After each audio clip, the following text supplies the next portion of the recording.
DPS has become the most powerful role in Season 9. For a long time in Overwatch 2, DPS has been the weakest role, but that all has changed, and in this new DPS guide to Season 9, I'm going to teach you exactly how to win more games and consistently dominate other DPS, supports, and tanks. So we're going to break it all down in this DPS Season 9 guide, but I'm finally opening up Season 9 coaching on my Patreon. 2-hour replay code review and over-the-shoulder coaching is all I'm going to do from now on. Due to limited time constraints, I'm only going to have 10 spots available a month, and with high demand, they're going to fill it very quickly. So if you really want to get better in Season 9, check it out down below, but let's get into it.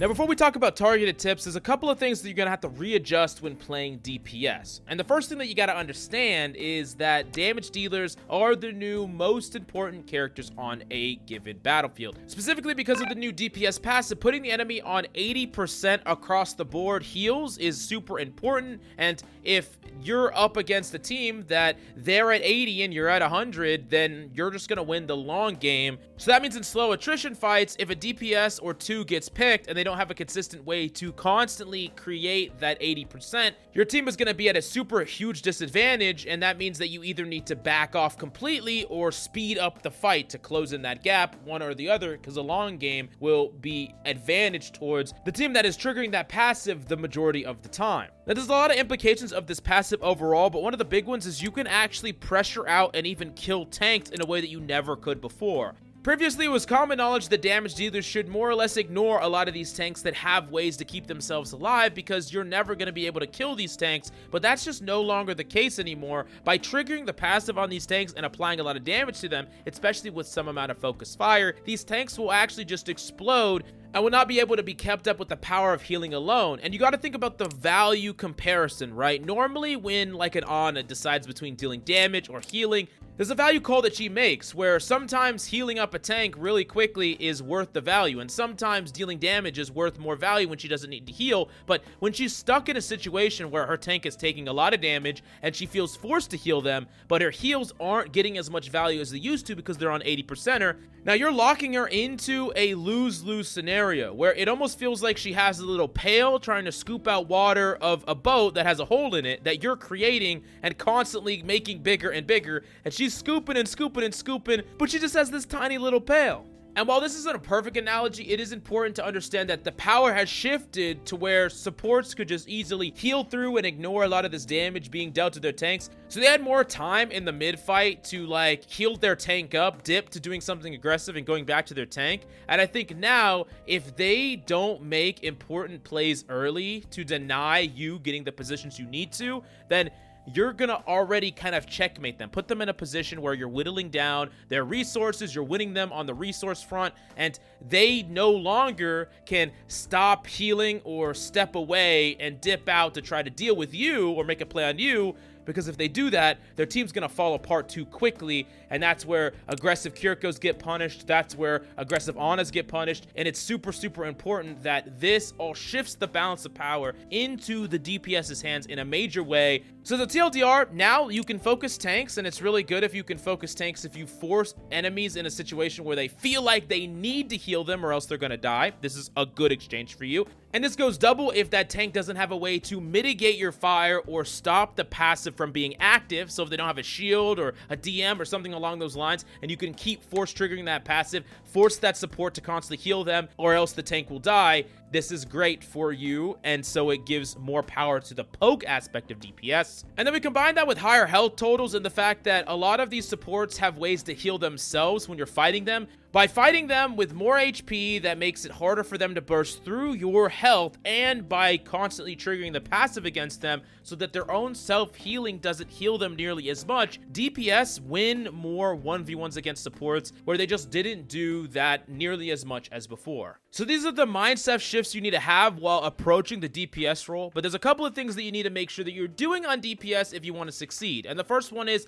constantly triggering that passive whenever you can. There needs to be a certain amount of a cycle where if you're especially playing a character that can trigger that passive kind of on demand, a hit scan or some other character that can easily trigger the passive, you need to make sure that you are trying to apply it to tanks when you can within certain intervals. You don't always need to be constantly shooting tanks, and I'm not suggesting you do that, there's a lot more higher value characters you could shoot at, supports and DPS especially, controlling angles and applying this pressure to force them back. But if you have an easy opportunity to just trigger the passive on a tank, that's value that you could just apply. And for the next 2 seconds, you can focus on something else. But make sure that, especially when you're in a situation where the fight's slowing down, no one's really able to make plays, or you can't make plays because you don't have cooldowns to do so, or there's no opening, that you're trying to spread the love of the passive as much as possible, because you're trying to max out these stats for your team and put more pressure on the enemy team's resources. So like you're playing Tracer, for instance, and you want to constantly flank their backline, you're going for these plays. That's cool and all, but if you see a little moment where you can just pepper the tank on the front line just for a second,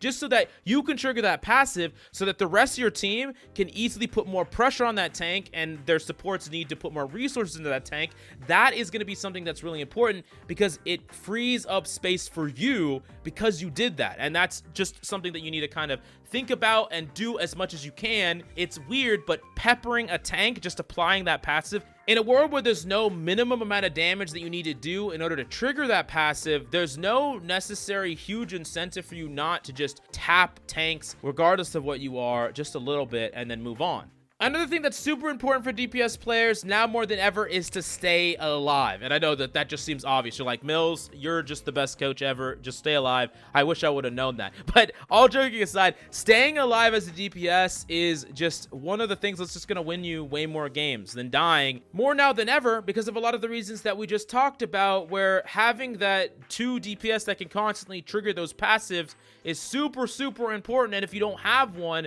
or if you don't have one to keep an enemy DPS in check, stopping their plays is equally important. Stopping their angles is equally as important, but also stopping that passive and making sure that your team doesn't fall behind the resource battle. If there's like a meter where it's red on one side and green on the other, and it's like battling from 50% advantage, their side advantage, your side, going back and forth, a death of a DPS is a huge mark against that. It's really, really important that you're alive, even if you're not doing anything super proactive. Even if you're not doing something crazy like going in and killing 3 people, just being alive and being that constant threat, that constant dissuading pressure, that constant passive triggering character is super important. And now, as I talked about, with damage dealers being the new most powerful thing, I wrote up this quote the other day: with great power comes great responsibility, and that applies to DPS more now than ever. Now, in order to stay alive, there needs to be much more adherence to natural cover, and players that haven't learned proper positioning will suffer a lot in Season 9. Basically, no matter what role you are, positioning is the most important thing. Playing around cover, playing around walls, playing around the high ground. Basically, the team that will win in Season 9 is the team that takes less damage, not the team that heals more. And this is one of the things that I love the most about Season 9. You might not agree, but it is important to understand that prior to Season 9, you got away with a lot because of healing output. Like, you would make a mistake and people would heal you through. You would get Suzu'd out, you would get naded out, you would get burst healed out. There's a lot of situations that it's like that for everyone. Tanks, support, DPS, where healing and teams that healed a ton would always be dominant, and that's just not necessarily the case anymore, where yes, healing is value, but now it's dramatically shifted to where if you're just taking less damage as a team overall, and your supports can be more aggressive and create more playmaking opportunities for the DPS and apply more output damage, and then now because the supports are aggressive and the DPS are aggressive and overall your team is taking less damage because you're playing good covers, and the enemy team is stuck in this loop of constantly healing people to try to, you know, the freaking boat analogy again, it's not gonna work out in the supports pumping heals favor anymore like it did prior to Season 9. And if you want to know how to have great positioning, I have a new updated positioning guide that is still valid as a Season 9. I'll put it in the description down below to check out after the video. Now, of course, I do have to talk about the self-passive, and the thing about the self-passive is it's weird because it doesn't matter as much as you would think. There are going to be some characters that utilize the self-passive a bit better, characters that are independent, characters that dive or have great mobility, but because of how long it takes the self-passive to trigger, and because of how long it takes for you to get healed to full, it is something that can help you, especially in those moments where you're taking damage or hiding, you don't really want to leave your position, and your support's in a position that is really hard to get to you, or whatever the case may be, those awkward moments, the passive is going to help. But for the most part, the passive isn't fundamentally changing that much. Although, if you're set up in a really good position, and you're something like a sniper or a long distance damage dealer, you can peek for a while, take these aggressive duels, have some downtime, get your health back, and then re-challenge, re-peek without the need of any resources at all. So there are going to be some moments where the self-passive is really felt, and if you're playing characters where the self-passive is good on, it's going to be really important that your positioning is good, because you need to not take damage for the self-passive to trigger. So if there's one thing that you should take away from Season 9, is Season 9 is the season of good versus bad positioning. That's really what it is. Let's talk about taking duels as a DPS, because now that you know that your life matters so much and that the neutral game matters so much, how do you kind of factor in taking duels in Season 9? Like, do you go for a duel at the risk of dying yourself? Is it too risky? Like, what do you kind of do? And what I would say is that if you're going to commit to a challenge, commit to a duel, you need to evaluate that risk versus reward. You need to take note of who is likely to help the person that you're fighting. And if you decide to all in and full commit to a duel, you better win it. So it's better for you to run away from a duel and just live to fight another day or another engagement than it is for you to fight and either die or win, right? You need to really recognize when a person is weak, when a person is low cooldown, when a person doesn't have the team resources to help them, and when that person is vulnerable or out of position, and not leave your great positions, your good setup positions, unless you're gonna guarantee get that value. And it's really important that you make this differentiation. I know that sometimes you can feel a little bit invincible with these higher health totals, but I promise you, you aren't. And out of nowhere, you get focused down by 2 people, you're dead. It doesn't really matter what resources your team did or didn't give you. If you're playing in a team fight and you play too aggressive and die, no matter what the reason is, especially if you die first as a DPS, you should not expect to win that fight. In fact, you should be the reason that your team loses that fight. And you're going to find that the DPS players that are really passive, really selective with their engagements, know the value that they have just staying alive and playing these strong positions that keep them protected, and take duels only when they know the duel is going to pay off or the aggressive play is going to pay off. That is the player that is going to win in Season 9. If you are just a player that likes to run in, go, go, go, shoot, use all your abilities, keep going, aggressive, aggressive, aggressive, this is going to be a very feast and famine play style that if your team is not on the exact perfect same page as you, you're going to end up dying too often. You're going to end up throwing fights for your team, and you're not going to win games. And that's why you need to be very selective with the duels that you're taking. That's something that every single person that has been playing Season 9 has felt, is that shots are a lot easier to hit. Now, this might seem a little obvious, but because the shots are so much easier to hit, then you really need to hit them.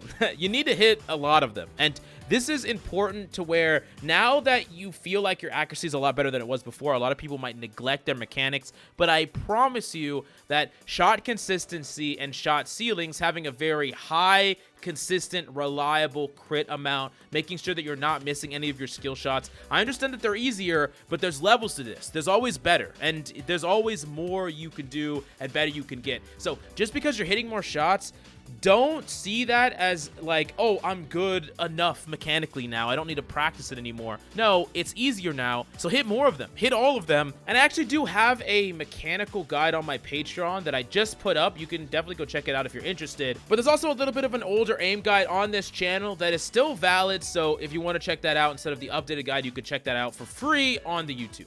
Now, last up, let's talk about the key differences between hit scan and projectile DPS. What are their strengths and weaknesses that you should be exploiting? And in what way should you change how you're playing with these characters? Now, hit scan, their strengths, there's a lot of them. They can constantly trigger the passive, and they can do it really, really simply. They didn't get as big of a change with their bullets, but it's still big enough to be felt, and especially if you're playing a character that before you had to be very precise with, and you were already decent with them, a character like Widow, now you're going to be way more accurate, way more consistent. And a lot of the differences between like a decent hit scan and an amazing hit scan come Season 9 is the hit scan that can really hit a ton of freaking crits. Like, because they're so much easier, you need to go for maxed out crits as much as you can, focus, practice, and hit these consistently. Now, one of the things that you do have to be careful of, though, as a hit scan is it looks like dive is going to be pretty good in Season 9, and hit scans are going to be often the dive target because you can't be healed through a lot of engagements, rapid engagements by DPS,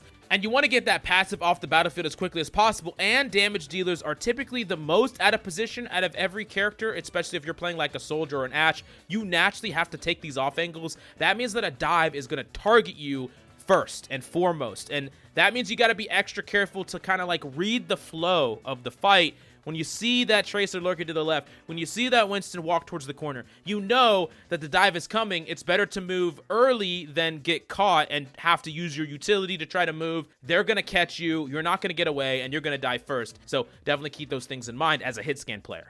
Now for projectiles lost a lot of their high burst or one-shot capabilities. So like Junkrat can't one-shot that consistently, Hanzo can't either, even Pharah, like you're fighting a Tracer and you direct melee her, she's not gonna die. So there's a lot of situations where projectiles, they don't have that crazy high combo potential. But the plus side to a lot of these characters is that their shots are a lot easier to hit, and if you do hit them, you're still gonna do quite a bit of damage. Like a Hanzo headshot is still painful as hell, even if it's not one-shotting characters. And one of the problems with a lot of projectile characters, whether it was Genji, Pharah, Hanzo, or whatever, was the consistency of damage that you had throughout a battle, right? Sometimes there would be Hanzo games where you don't have that much raw damage. You're going for these one-shots. You're not hitting them consistently. And there's other situations where you're playing Genji and you feel so much farther behind most players on your team in damage. Like in the neutral, you're poking, you're just not doing nearly as much damage as someone else on your team, because unless you're going in and popping off and dashing through everyone and killing everyone,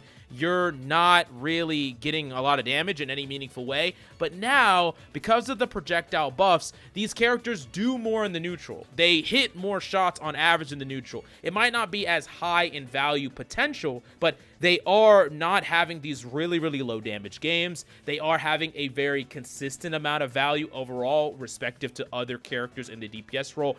And this really means that these characters poke better. Like, they play the neutral better. They play the other side of the field better. Like, you can dive on Pharah and Genji, but when you're poking and building your ultimate and playing safe, you're still doing quite a bit. Like, you don't have to go crazy and in all the time. And that's super important as a playstyle change, but of course, a lot of that, the hit scan and projectile stuff, needs a lot more explanation, and really, those are only going to be found in my character-specific guides, where I'm going to be making them over this next month of pretty much all the characters that people want to see guides on. Let me know what you want to see down below. The first one I am going to be doing, though, is definitely Pharah, but I could do any character, so let me know what other DPS guide you want to see next. But yeah, definitely check out my Patreon if you want to get better. Smash the like and subscribe if you enjoyed the video. Thank you, and we'll see you next time.